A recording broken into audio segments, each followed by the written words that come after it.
नमस्कार। आज हम बात करने वाले हैं उन चिंता भरे विचारों की जो गोल गोल घूमकर हमें परेशान करते रहते हैं। उन्हें कैसे संभाला जाए? इसके लिए एक बहुत ही पावरफुल टेक्निक है जो मन को शांत करने में मदद कर सकती है। तो चलिए इसे समझने के लिए एक बड़ी जबरदस्त मेटाफोर का इस्तेमाल करते हैं।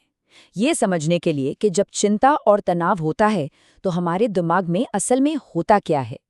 इसे कहते हैं क्रोकोडाइल माइंड, यानी मगरमच्छ वाला मन। आप जरा इस कोट को देखिए।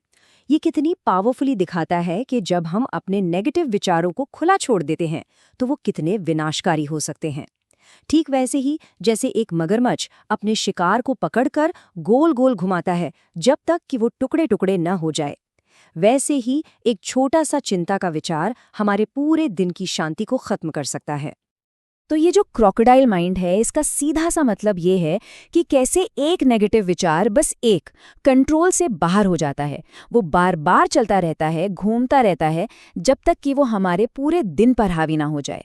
और यही वो मानसिकता है जिसे हम इस प्रैक्टिस से काबू करना सीखेंगे। ठीक है, तो प्रॉब्लम तो समझ आ गई। अब सोल्यूशन की तरफ चलते हैं। और ये समझना बहुत जरूरी है कि असली बदलाव सिर्फ कुछ सुन लेने से नहीं आता। ये आता है रोजाना प्रैक्टिस करने से, उसे अपनी आदत बनाने से। और एक बात हमें बिल्कुल साफ समझनी होगी, अगर असरदार बदलाव चाहिए तो रोज प्रैक्टिस करनी होगी। तनाव को मैनेज करने और मेंटल रेजिलियंस बनाने का सबसे अच्छा तरीका यही है, कमिटमेंट। तो ये है हमारा फ्रेमवर्क, BREATH। चलिए फटाफट देखते हैं इसका हर कदम क्या है। पहला, अपनी इनर ग्राउंड बनाना, मतलब अपने शरीर पर, अपने पोस्चर पर ध्यान देना। दूसरा, अपनी सेंसेस को बाहर के दुनिया से खींचकर अंदर लाना। तीसरा, एक ऑब्जर्वर बनना, मतलब अपने विचारों को बस देखना, उन्हें जज किए बिना। फिर अपनी समझदारी वाली बुद्धि को जगाना ताकि मन शांत हो। इसके बाद अपनी सांसों की नेचुरल रिदम पर ध्यान देना। और आखिर में मंत्र के साथ अपनी सांसों को मिला देना। ओके, तो अब जरा गहराई में जाएं और समझते हैं कि इस प्रैक्टिस को इतना असरदार क्या बनाता है। इसकी दो सबसे जरूरी टेक्निक्स हैं, मंत्र और सांसों पर जागरूकता। ये जो मंगलाचरण मंत्र है ना, ये एक तरह से हमारे माइंड को रीफ्रेम करने का टूल है। ये हमें सिखाता है कि हम दुनिया को एक दुश्मन की तरह न देखें, बल्कि एक दोस्त की तरह देखें। सर्वेषां स्वस्तिर्भवतु, सर्वेषां शांतिर्भवतु, सर्वेषां पूर्णं भवतु। इसका मतलब है सबका भला हो, सबको शांति मिले और सब अपने आप में पूरे हों।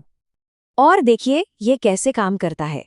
ये स्लाइड कमाल की है क्योंकि ये दिखाती है कि हमारी सोच कैसे बदलती है। हम सब कुछ मेरे खिलाफ क्यों है, इस तरह के विचारों से हटकर ये पूछना शुरू करते हैं, अच्छा ये मुझे क्या सिखा रहा है, इसमें मेरे लिए छिपा हुआ सपोर्ट कहाँ है। ये ब्लेम से इंक्वायरी की तरफ एक बहुत बड़ा कॉग्निटिव शिफ्ट है। इसके बाद नंबर आता है सांसों पर ध्यान देने का। इसमें बस 3 चीजें करनी है। पहला, अपनी सांस को आते जाते देखना और महसूस करना। दूसरा, सांस की जो फिजिकल सेंसेशन है उस पर फोकस करना। और तीसरा, सबसे जरूरी, सांस को बदलने की कोशिश नहीं करनी है, बस जैसी है वैसी ही उसे देखना है। ये सिंपल सा काम ध्यान भटकने से रोकता है और हमारे नर्वस सिस्टम को शांत करता है। और आखिर में इन दोनों को एक साथ लाना है, मंत्र और सांस को। कैसे? हर सांस अंदर लेते और बाहर छोड़ते हुए मन ही मन ओम शांति को दोहराना है। इससे हमारा ध्यान और भी गहरा होता है और हम डर और रिएक्शन से मुक्त एक स्टेट में पहुंच जाते हैं।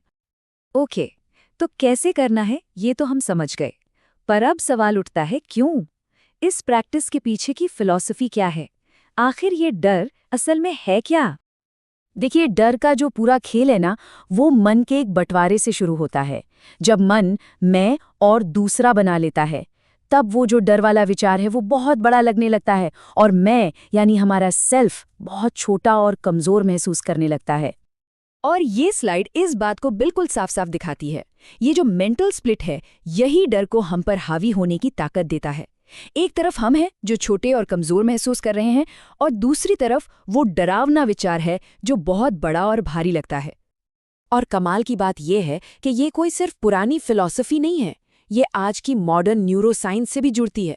जहां सदियों पुराना ज्ञान कहता है कि डर तब पैदा होता है जब मन एक दूसरी चीज बना लेता है, वही न्यूरोसाइंस कहती है कि हमारा एमिग्डाला, जो दिमाग का एक हिस्सा है, किसी बाहरी हमलावर को पहचानता है और दिल की धड़कन तेज करने जैसे सर्वाइवल रिस्पॉन्स शुरू कर देता है। बात एक ही है। तो अब तक हमने जो कुछ भी समझा उसे साथ लाते हैं और देखते हैं कि इसे अपनी रोज की जिंदगी का हिस्सा कैसे बनाया जा सकता है। और पता है इस पूरे प्रैक्टिस को असल में सीमेंट करने के लिए क्या चाहिए? रोज शाम को सिर्फ 5 मिनट। जी हाँ, हर शाम बस ये देखना कि आज चिंता कहाँ से आए, उसके ट्रिगर्स क्या थे। यही वो चीज़ है जो धीरे धीरे हमारी सोच और फिर हमारे व्यवहार को बदल देती है। यही छोटी सी आदत वो बड़ा स्थायी बदलाव लाती है। एक पार्टिसिपेंट थे चार्ली फॉल, उनका एक्सपीरियंस सुनिए। वो कहते हैं कि प्रैक्टिस के बाद उन्हें लगा जैसे वो अपने शरीर में वापस आ रहे हैं। चिंता में जो सिकुड़न महसूस होती है, उसकी जगह एक शांति और फैलाव का एहसास हुआ, जैसे उनके हाथ गर्म हो गए हों। एक और पार्टिसिपेंट, मेड, का एक्सपीरियंस भी कुछ ऐसा ही था। उन्होंने कहा कि इस प्रैक्टिस से ऐसा महसूस हुआ जैसे वो अपने मन से दोस्ती कर रहे हैं, बजाय उससे लड़ने या भागने के। तो आखिर में एक सवाल सबके लिए, अगर अपने इस क्रोकोडाइल माइंड को काबू में किया जा सके, तो जिंदगी में क्या कुछ बदल सकता है? सोचिएगा जरूर।